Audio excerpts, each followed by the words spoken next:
భాషకు సంస్కృతికి అభినవ సంబంధం ఉందన్నారు మాజీ ఉపరాష్ట్రపతి వెంకయ్యనాయుడు. తూర్పుగోదావరి జిల్లా ఆదికవి నన్నయ్య విశ్వవిద్యాలయంలో భారతీయ భాషలలో ఏకరూపం శాస్త్రీయ సాంకేతిక పదజాలం అనే అంశంపై జాతీయ సదస్సును నిర్వహించారు. కార్యక్రమానికి ముఖ్య అతిథిగా మాజీ ఉపరాష్ట్రపతి వెంకయ్యనాయుడు హాజరయ్యారు. మమ్మీ డాడీలకు స్వస్తి పలికి అద్భుతమైనటువంటి తెలుగు భాషకు కాపాడుకోవాలని అన్నారు.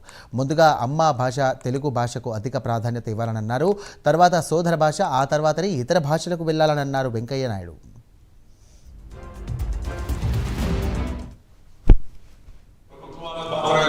ప్రజల్లో కూడా చేసింది.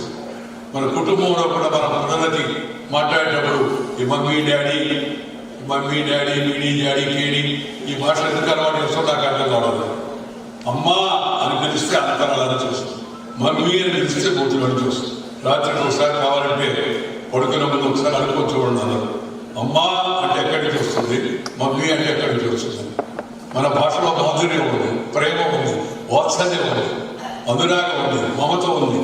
ఇంత అద్భుతమైన భాషలో మన ఇంట్లో మాట్లాడకుండా మన పిల్లలు కూడా మనం చెడగొడుతున్నాం. దయచేసి తల్లిదండ్రులు కూడా చాలా మంది ఉన్నారు కాబట్టి ఈ విషయాన్ని గమనించవలసిన కోరుతున్నాడు.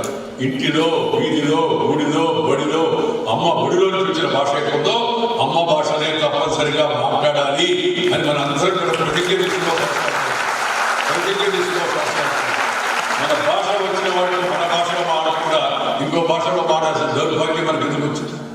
అందుకని ముందు అమ్మ భాష, ఆ తర్వాత సోదర భాష. మన తమిళ, కన్నడ, మలయాళం, మరాఠీ, అస్సామీ, పంజాబీ, భోజ్పురి, హిందీ, డోగ్రీ అనేక భాషలు ఉన్నాయి మన భారతదేశం.